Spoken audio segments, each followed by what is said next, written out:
October meeting of the HL7 project that we're running to create an implementation guide for Personal Advanced Care Plan document.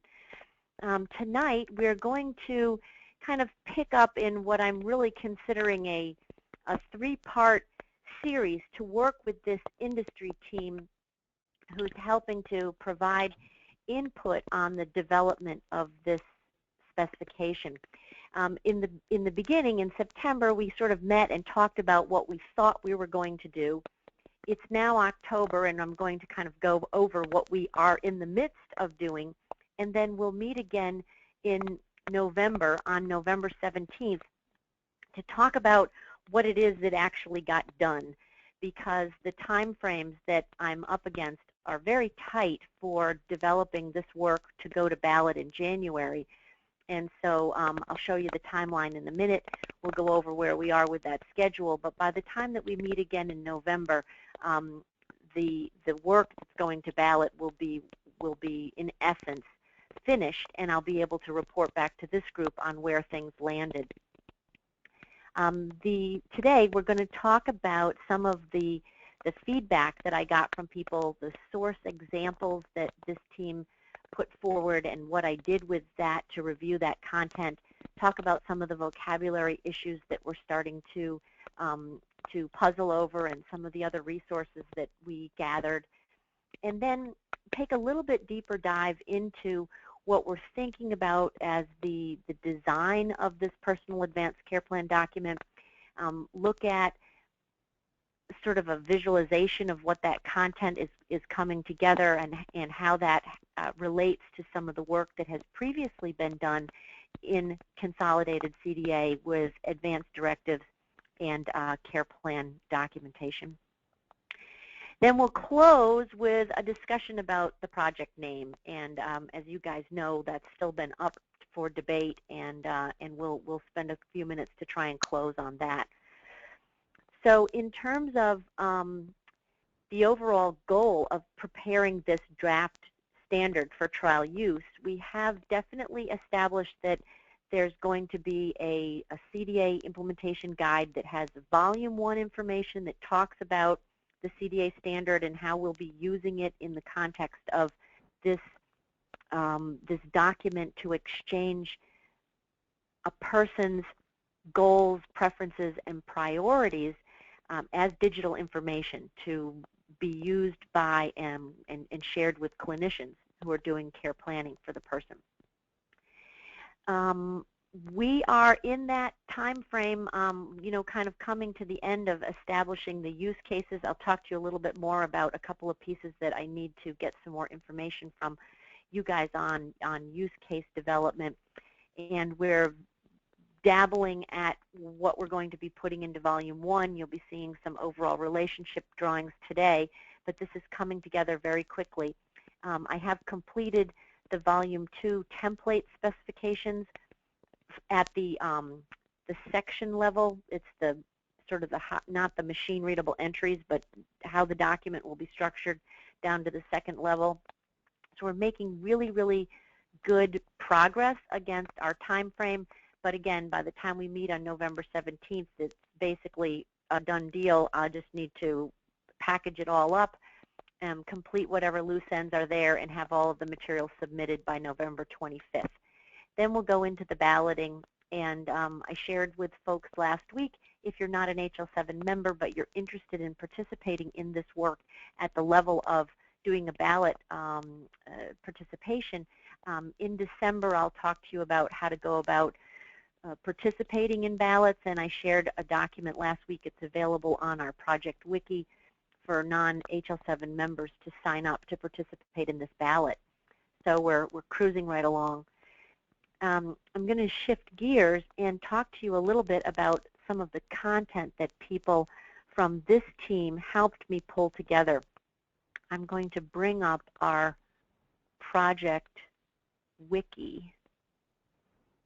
This is the place, if you're keeping track of things that are going on with this project, the place to go where everything is posted is on the hl7.org website under the Structured Documents structured documents area, this is the work group that's sponsoring us, this Personal Advanced Care Plan document wiki holds everything that's been going on, all that we've been talking about. You can find the call information, which obviously I need to update for our industry team meetings. Sorry about that, and our minutes, etc. But there's an area here that I have filled out thanks to all of you who sent forward documents, examples of what the industry is using as advanced directives and healthcare power of attorney type documents, other documents that are even broader in nature or less legal ease and more consumer friendly, like 5 Wishes and some of the other examples out there. All of these examples that were at the level of what questions or what content are people instructed to document and write down so that they can share their goals and preferences and priorities. All of those kinds of documents went into a study that I'm going to tell you about now.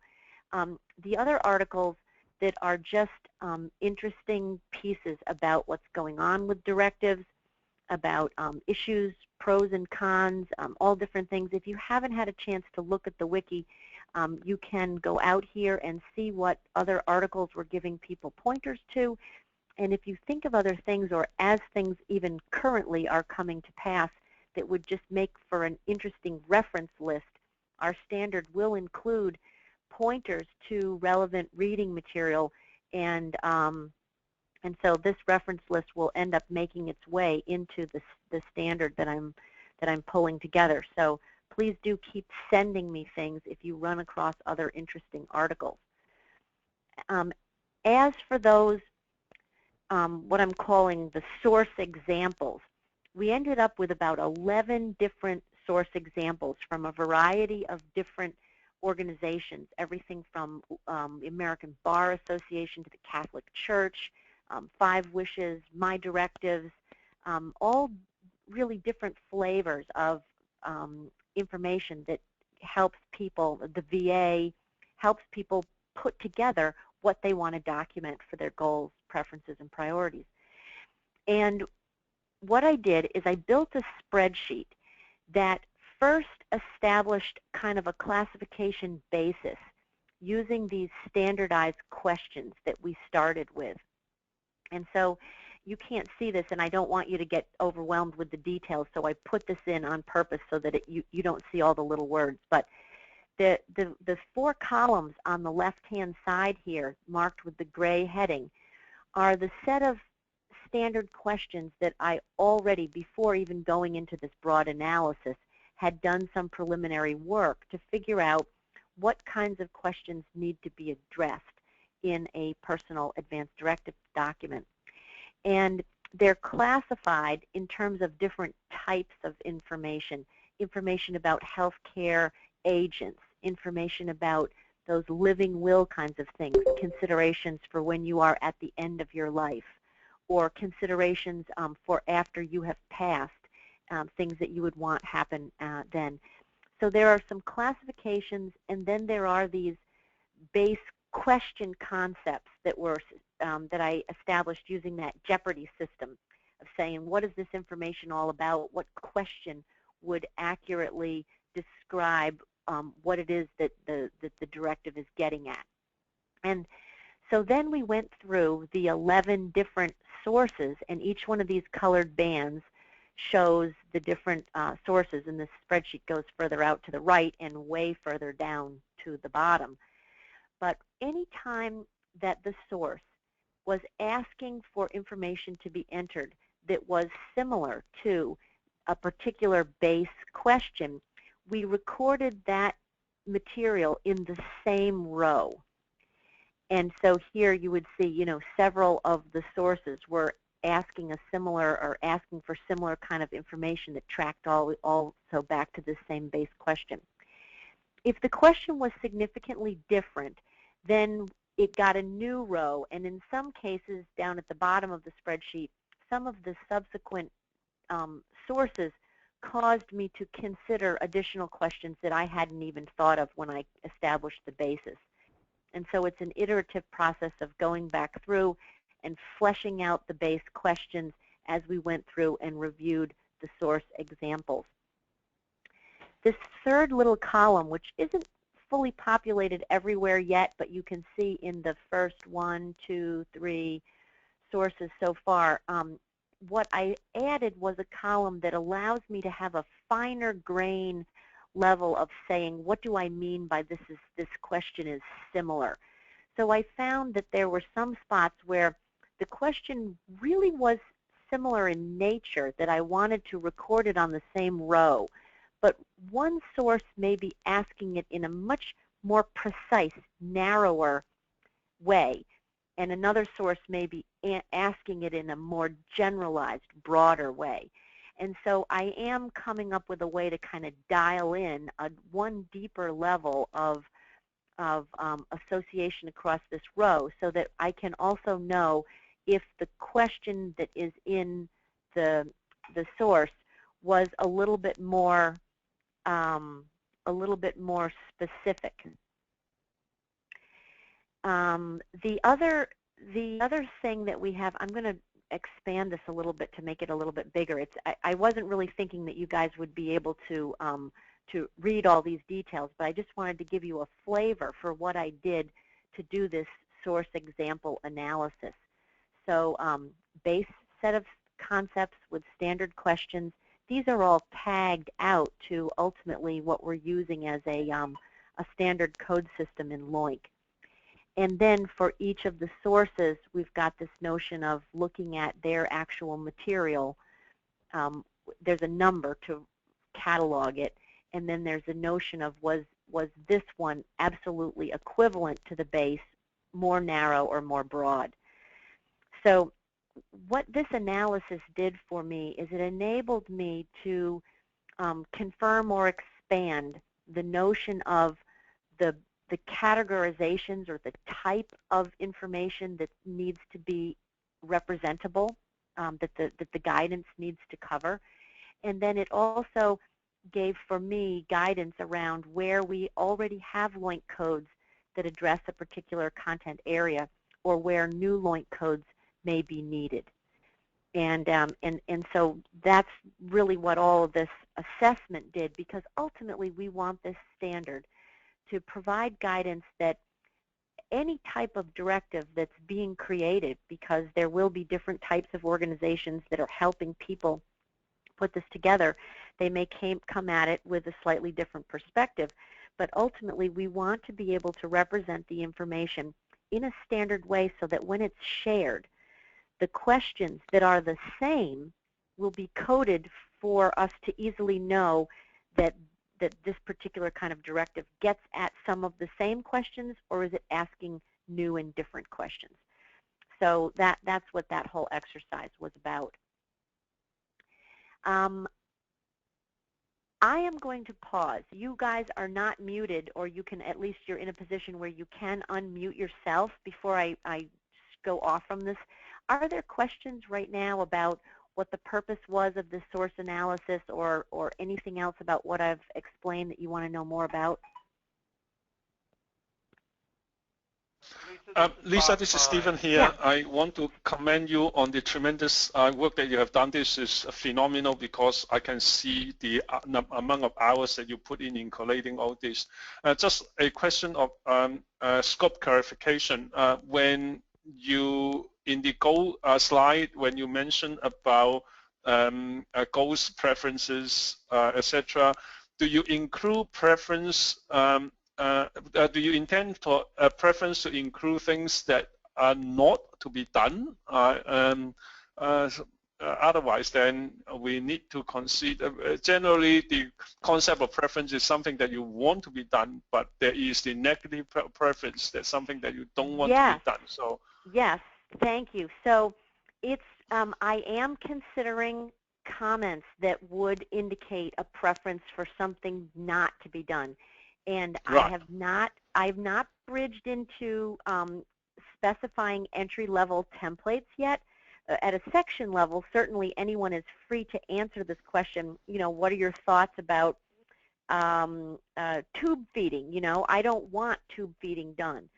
If you want to say that, there are some nuanced concepts, which you're very aware of, that have to do with whether we would be guiding to say that in vocabulary that expresses I don't want it done, or if you would express it in the that with respect to tube feeding, and then use negation in to say the tube feeding intervention I don't want done. And by in our technical meetings, I'm getting into those details, and if you'd like to join us or you want to participate in that level of conversation, we're cresting in to that entry-level work. But at this level, the focus is on the question as opposed to the answer.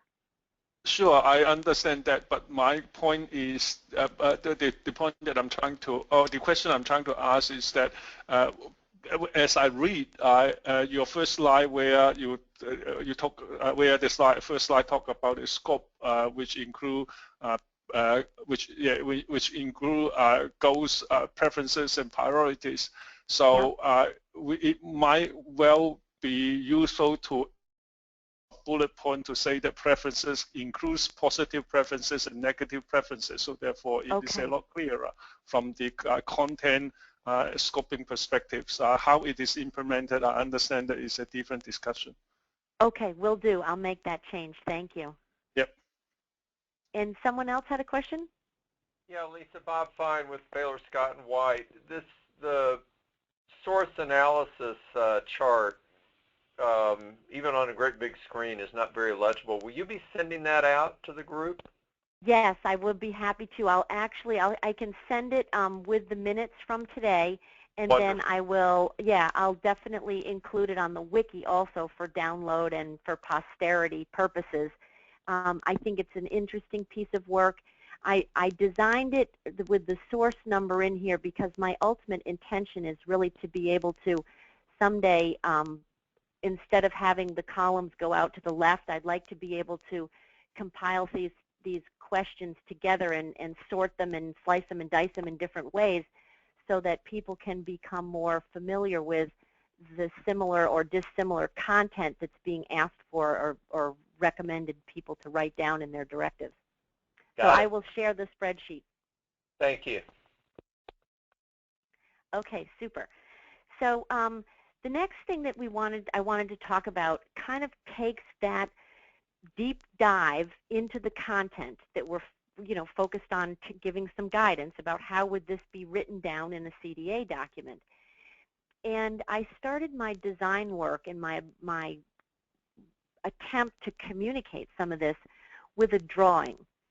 On the left, you see a drawing that was provided in Consolidated CDA to describe information in a care plan and how that information in a care plan related to each other. So I started there. I felt like that diagram, although it was certainly better than anything we had ever seen before produced in an implementation guide, it was hard to follow for me, hard to connect to how it related to the document that was being specified. So I took that diagram and I flattened it out a little bit and put it in the rectangle that you see on the right-hand side, which to me seems conceptually more like what I think of when I think of a document. It has a header. It has some care team member information up there in the header. And then a care plan, according to the Consolidated CDA specification, breaks out into these 4 main sections: health concerns, goals, interventions, and evaluations and outcomes. And the information in those 4 sections is related to each other or to itself.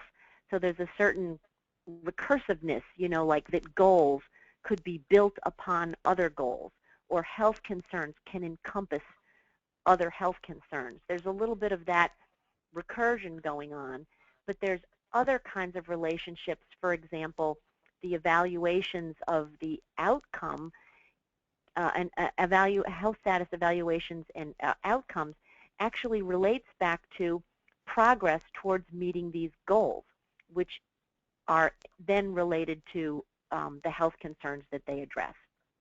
So these relationships, and I think this document is helpful for people who are at higher levels. I'll be interested to see. I have 3 slides, and then we'll take questions again, to see to what extent do drawings like this help people who are trying to grasp this but aren't necessarily going to be down in the details of reading these templates. Are they helpful? I have depicted a little bit, which I hope people to understand, about a section of information in a document, and that is that every section includes both human readable information and then the associated machine readable entries that take that information and communicate it in a way that a machine can process. So I put a little key down here, but that's what I'm getting at. Inside every section, there's the attested human readable narrative, and then there's the machine processed entries. So once I got this diagram going, I made a depiction of what I'm thinking of for this personal advanced care plan document. And the analysis of the content showed me, after I got done grouping all the different kinds of content around together, that in general, every directive was asking or looking at information about health agents. You know, who would you want to be your health agent if you could not speak for yourself, make decisions for yourself? There's information that has to do with these health agents and what powers they're granted or what their limits are. There tends to be information that's directed at end-of-life care, your goals, preferences, and priorities around that last phase of your life, as well as some of the directives include things like, would I want an autopsy after I have passed, or burial arrangements that you might have preferences about, some things like that that are directed at what you would want to have happen after you've died. And then other types of more general goals and preferences that have to do with your care experience as a whole, things that make you happy, things that help you to feel well, likes and dislikes, and other things that are generally applicable for your care, not just at that time that was at the very end of your life.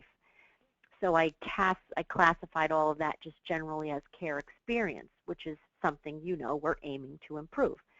And then finally, all of the directives have lots of information in there about things that you do to increase the trustworthiness or acceptance of the information as legally verified. And so there's information about witnesses, signing, who witnessed it, who notarized it, etc. And my analysis showed that these buckets give us the ability to really capture all the types of information that were suggested from those 11 different sources that I looked at. And I have a pretty high level of confidence that this is a very good starting place.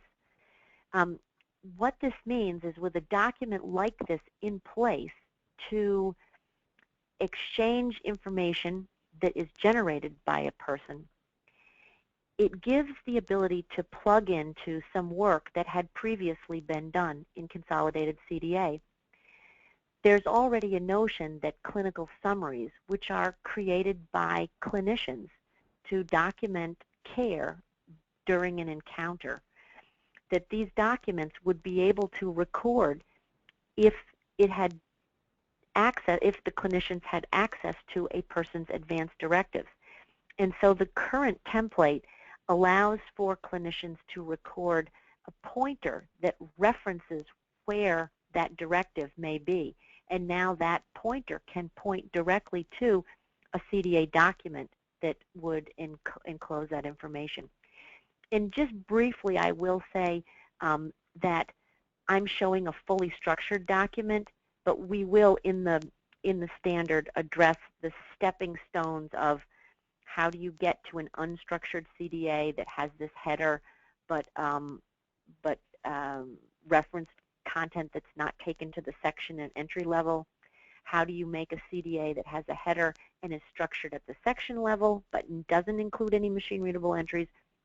And then how do you go all the way to that third tier and make this full possibility of a header and machine processable sections and machine readable entries.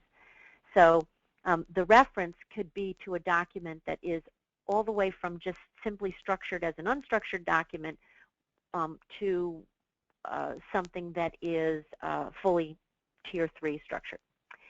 And then this existing advanced directive template, which Dr. O'Malley talked about last time and asked that we would certainly show how these things dovetail together.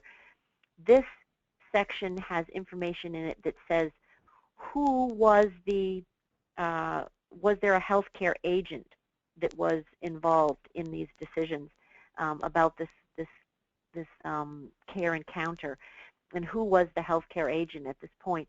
And so if in fact this was a situation where there was a healthcare agent in place because the person was not able to speak or was in a position where they weren't making decisions for themselves, then this information could be referenced, and the person documented down here can be informed by the set of people that the person's directives named.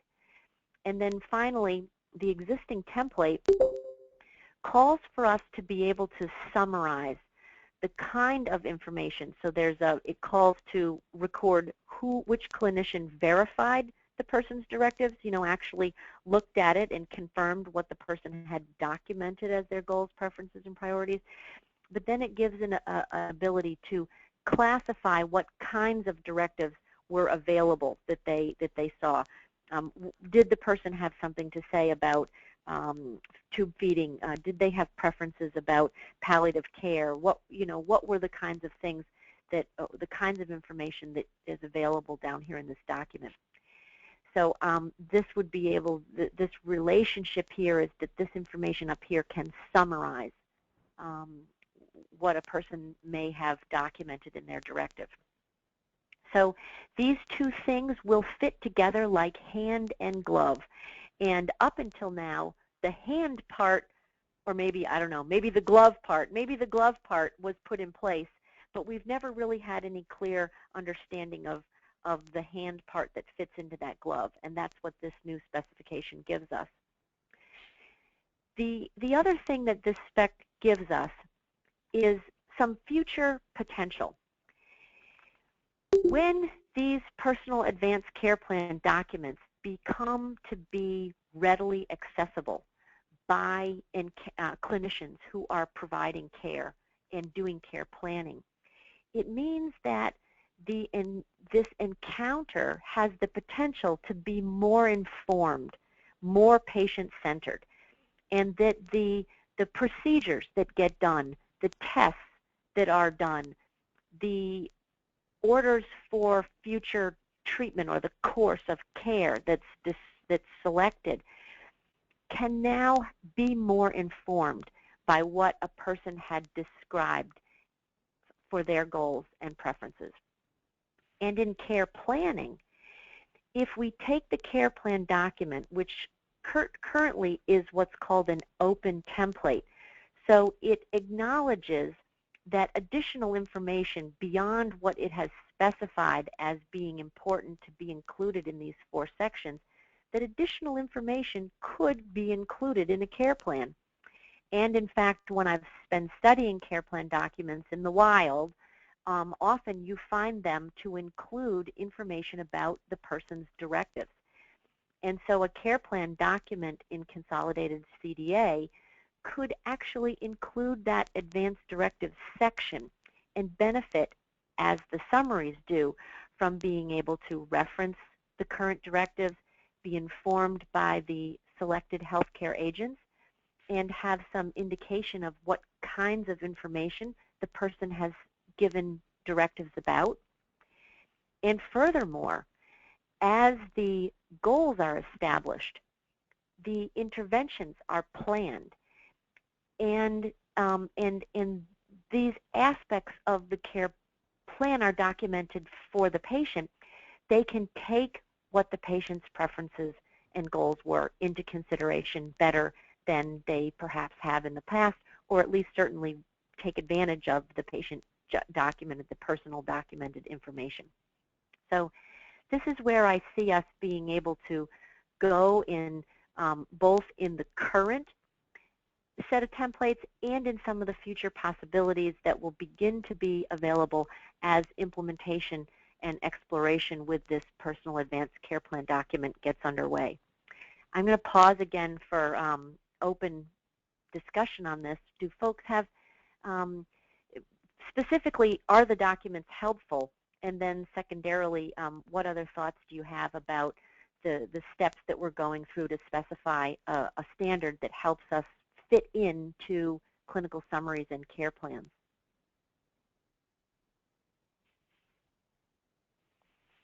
Lisa, this is Scott with AD Vault. I wanted to thank you, as Stephen did, for doing all this work. As a group of people that track this issue both from the policy side and from the technology side, I think you've done a remarkable job of showing how all of this works together, and especially having seen with Meaningful Use Stage 3 that's now a final rule with comment period, and talking about Objective 6 Measure 3 and how they are looking at getting advanced directives and patient-generated health data into the electronic medical record. I think the schema you've laid out here, as complicated as it looks to the non-technical people, I think is a very good job, and I think it is very meaningful, and I think it's what the folks on the policy side would be looking for. So good job. Oh, thank you. I have to thank David Tao, who has stuck with me over the past week while we've iterated over this. If you saw some of the earlier drawings, you would really appreciate how simplified we've been able to bring this thing to. But fresh eyes always come up with new good ideas, so I'm always open to anything that helps to simplify some of the technical details, but at the same time sort of expose and educate people to the nuances of what we're really doing at a deeper level. So I'm walking a fine line, and if anybody has ideas, even if you don't think of them or want to discuss them tonight, please feel free to shoot me an email. And this slide deck will also be shared with the minutes afterwards. Lisa, this is Judy. I'd like to sort of echo what Scott just said, but for a clarification, what we're looking at here, where we're looking at the future potential with the clinical summary, and from a lay language kind of way, it seems to me that what we're trying to say is that the future would have embedded in the clinical summary the advanced care plan, so that it could then be accessed through the care plan. I mean, that's sort of the way I'm looking at this piece. Are there the other work groups that we would need to be sharing this work with, that they in fact would really pick it up? Let's see. So I'm going to try to answer the question in two parts. First, the reference linking is like a pointer. So Okay. I don't think we would ever get to a point where where all the information that's inside the personal advanced care plan document would be inside of this clinical summary. But CDA would allow for, through this reference linking mechanism that's inside the advanced directives section already, At the bottom basically there. Right. point to. Yep. Okay. It would point to where one of these, and so then the document would be linked, that you could look at an encounter and you could know what the person's current directive was at the time that that encounter happened. It'd be a linking rather than a full encompassing. Okay. That would be and then, yeah, good. And then the way that we're going, so within HL7, this work is being developed across two groups. The structured documents group, which gives us really the reference for how we build these things to make sure that we're building in a consistent way. And then the second group is called patient care, and Stephen Chu, who's on the call this evening, is one of the co-chairs from that patient care group. They really look at how the information is used in the context of doing patient care, and I'm working closely with them and with other projects that they have going on to make sure that as this work comes to ballot, people know about it, people are aware of where it fits and where it doesn't fit, and we start, sort of melding it into our consciousness of the information that's there and available and the whole scheme of what can be shared. Okay, great. Thanks. I don't want to hold things up. Sure, no problem. And then after it's balloted, you know, it will become a part of the draft standards for trial use that are available across all of HL7. And there's enough cross-pollination with the various different work groups that members begin to bring this information when it's ready enough, and they share it in other groups. So it will even spread to, we met jointly with some people and some people from the learning health system, and it starts to, you know, sort of seep over into other areas, and then it's available right through HL7, so other groups who want to get a view of what's going on can easily access it and begin to think about it relative to whatever they might be working on. Okay, great. Thanks. Okay, Hi, Lisa. super. Lisa, Yes. this is Evelyn, and again, I also echo that this is great work. Since you mentioned Learning Health System and cross-pollination across the other HL7 projects, one thing I'm curious about, you know, and also as well as the work that I do through ELTSS, is the intent here, you talked about referencing, you know, certain sections will reference if those sections are completed in other documents.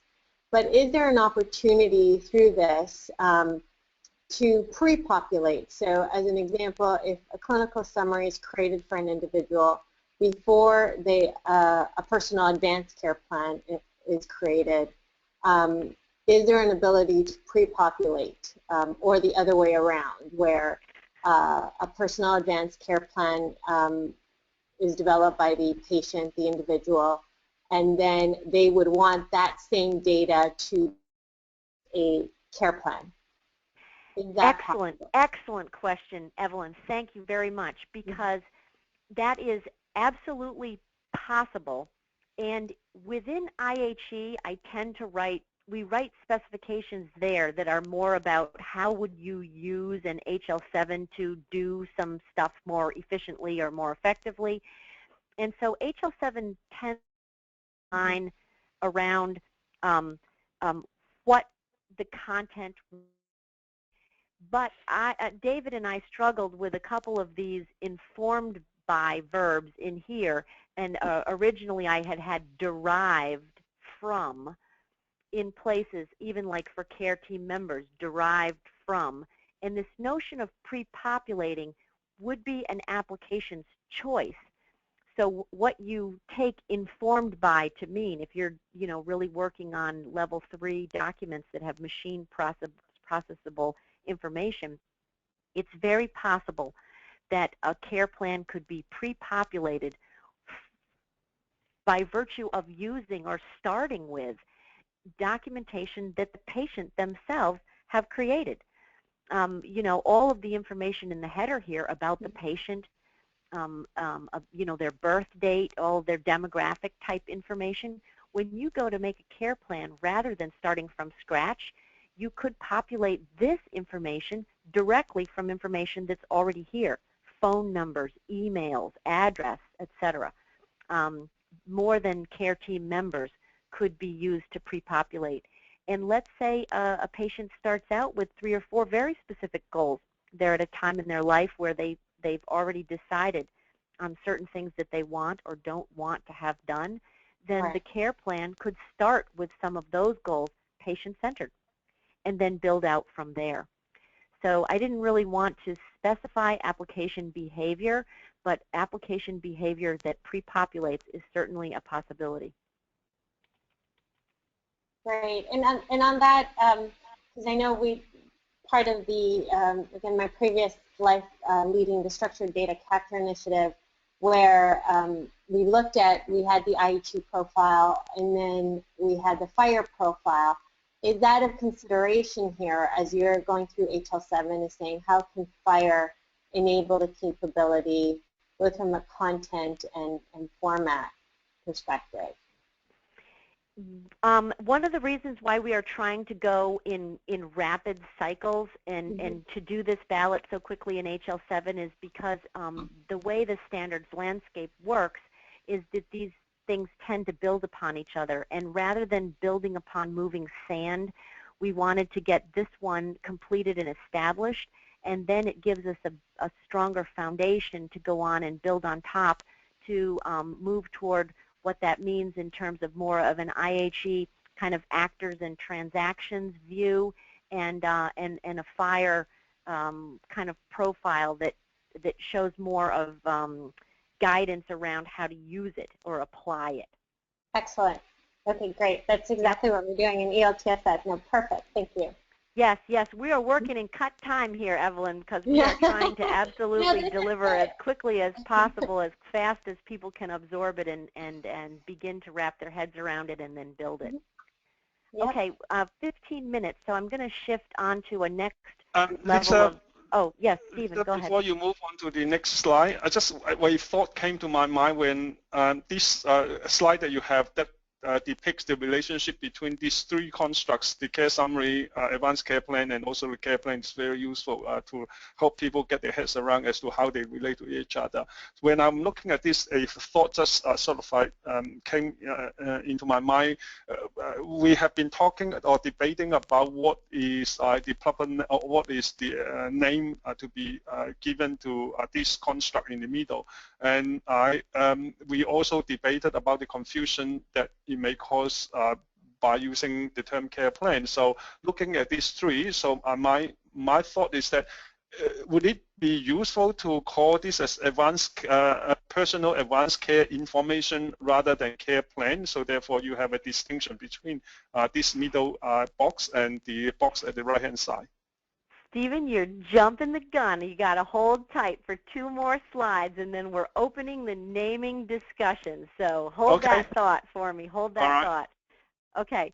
I'm going to try, you know, this is another sort of deep detail here, but I wanted to expose you to, again, where all of this source analysis takes us to when we get ready to build interoperable things.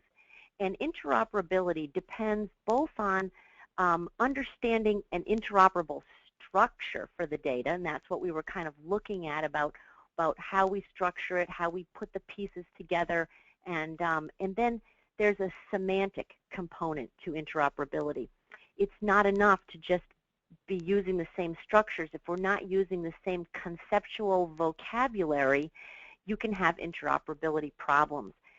And so my survey has taken me deep into the details of these sort of standard questions that we have and a value set that's used currently in Consolidated CDA to summarize what kind of advanced directive information is available in a person's directive. So on the far right, these 2 columns, you see the value set that is used and referenced in Consolidated CDA to populate the code of an observation about what kind of information is there. And these concepts, they sort of line up pretty well with some of the standard questions and this sort of interim area that I'm using in working with AD Vault and what they've done to systematize and to standardize the way that they collect information. I kind of am using this as a middle bridge. And what I'm finding is there are nuances. It's not just enough that I would need to look for new SNOMED codes so that I can say that there's information about, you know, somebody has thoughts about what they would want to have happen if they had an irreversible debilitating illness, or they have specific thoughts about what they would want to have happen if they had a terminal illness. One possibility is for me to work with the SNOMED folks to build out this value set to have some additional concepts in it. But there's enough overlap and nuance right now between things like, let's take one example, tube feeding. There are questions about tube feeding that, you know, all of this is much earlier work, maybe 2 or 3 years ago. It really goes back to Consolidated CDA Release 1.1. So this work is, and it probably goes back to HITSP. This work is fairly old. But in looking at this, the concepts like tube feeding, we've got some narrower, more specific questions nowadays that get into, you know, maybe questions about artificial nutrition and hydration. And how does a specific question like this relate to a generalized bucket of things that have to do with, say, tube feeding or IV fluid and support? And so I have a task between now and I'll report back to you in November to really do some scrubbing on what we will use as concepts and if we will even use SNOMED CT, but that's the current perspective is they've used SNOMED to create these buckets of classification. How will we resolve this so we end up with a good, robust set of classification categories that are meaningful to help clinicians know more quickly what's in these documents? Because they all look different. State by state, group by group, the material is in different places. There needs to be a quick way to summarize what kind of information is in that document. So I need to do some work on thinking about that so that we end up with a really well-formed, interoperable solution that even works at the semantic content level, not just structural level. Does anybody want to ask any deep questions about this, or is that a sufficient explanation of what I'm intending to do with the value set? Okay, that gives us 10 minutes to quickly touch on, I'm going to make an ask here. We have use cases. These are sort of scoping scenarios that will be in Volume 1 that should include a little bit of a, it should have a use case name, then there'll be a description that reads like a story, a couple of paragraphs that gives someone from the outside looking in a little bit of description of what it is that an advanced directive would be doing, or why are we updating in a directive or something like that.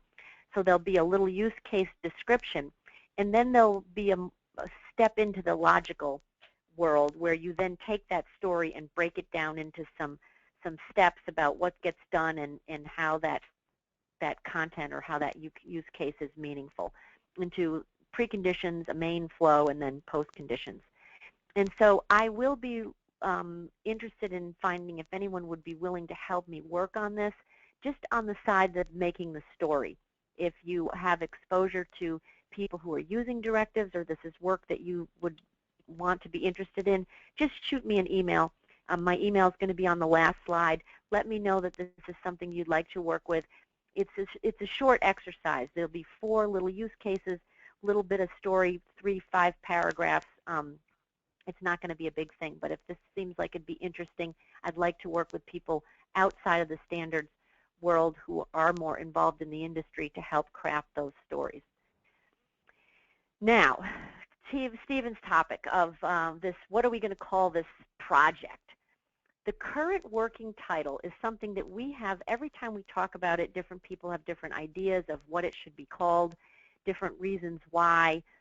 I've documented this whole discussion on the wiki, and if you want to look at the historical perspective of this, this has been going on from when we first launched the project. We almost couldn't get out of the starting gates because no one could agree on what to call it. And so I've documented some different ideas, different arguments that people have had for different titles, and we established a principle in order to get started that we would hold this decision off as long as possible. But unfortunately, the time is upon us because I have to submit the notice of intent to ballot by this Sunday. It's going to get voted on in structured documents on Thursday. My last chance to change this working title before we go to ballot is right now.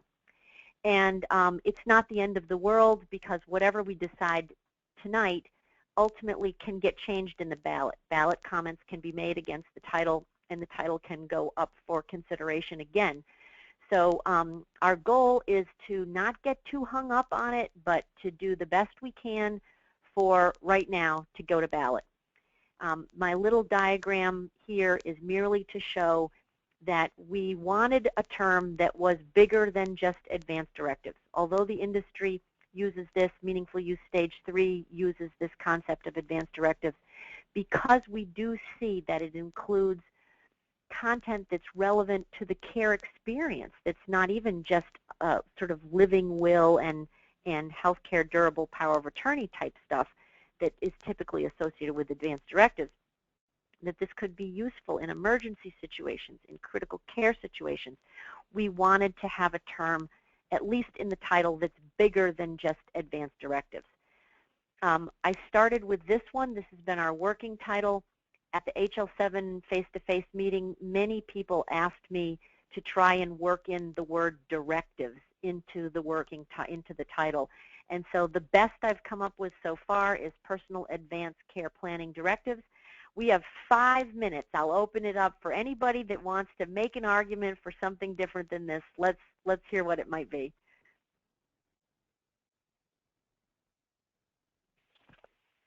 This is Bob Fine.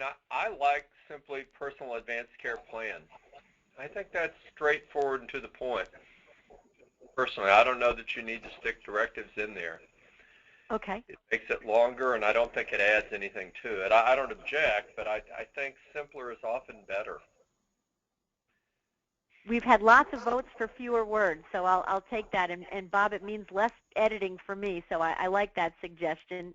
Stephen, you had wanted to say something I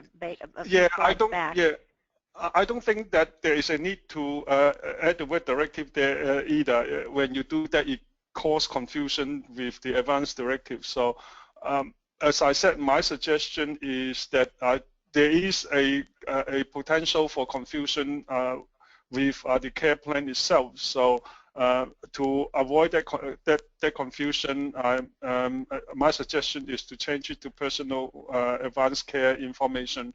But if the group feels passionate about the word care plan, then I'm not standing in the way to object to that. But the question is picking a name that causes a minimum confusion, and that's the suggestion that I have.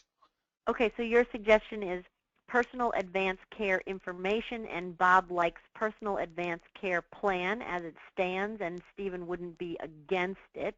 Anybody else have guidance or thought to share? Lisa, this is Bob again. I'm fine also with personal advanced care information or advanced care preferences.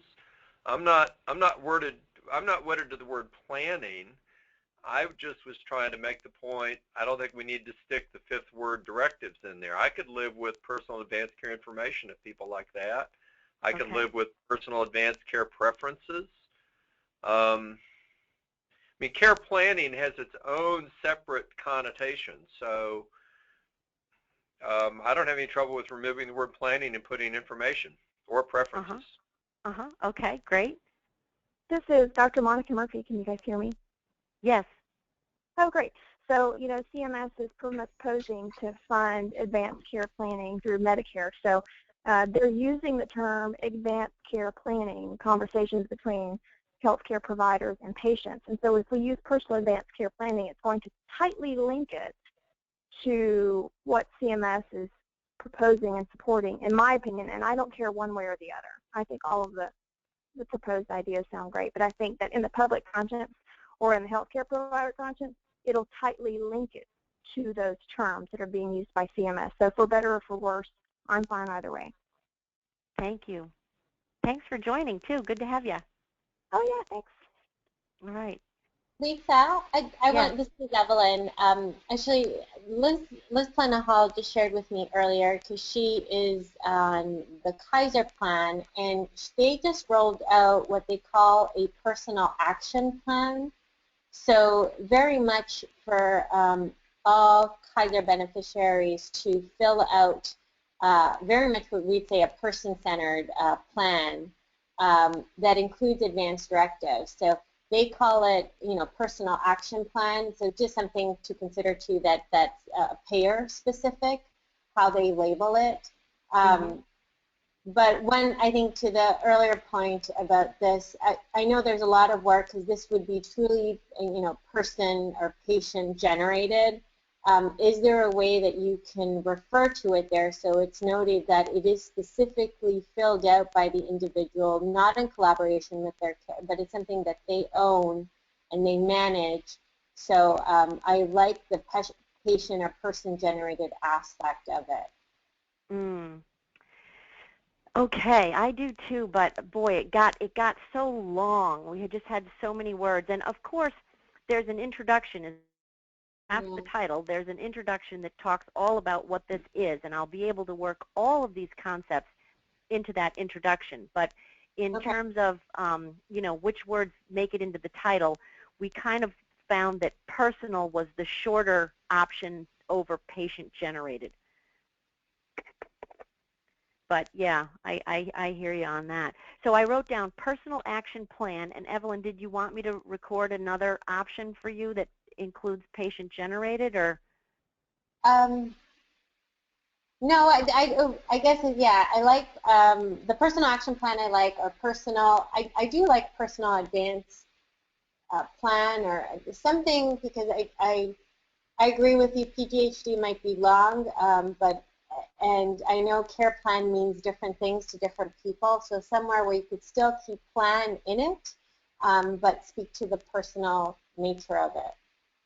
So this is kind of like doing a live doodle poll. So when you go fifth, I would ask if any of the four that went before you, personal advanced care plan, personal advanced care information, personal advanced care preferences, personal advanced care planning information, do any of those options resonate, even though you're, you know, to fit in with this notion that's being advanced by payers as a personal action plan? I guess, yeah, personal advanced care information would be my next choice. Would work there. Okay. Anybody else? We're getting close to the, almost past the top of the hour, so I know I started a smidge late, but I don't want to keep you guys well into your dinner time. Thanks again for your participation. Anybody else have a burning desire to weigh in on the title? I like information. I like ending in information. And then we got to think about the acronym it's going to form. So PACI, PACI. Right. It doesn't spell a swear word or anything really offensive. So, and ACI, personal ACI. Think about that. And anybody that has strong feelings, feel free. You can email me. We don't really have too much more time on to talk about meaningful use stage 3. We used our whole meeting up, so we. But you know, we'll send out the. I'll do the capture the recording, send out the minutes, and then we do a little bit of asynchronous participation for folks who weren't here yet.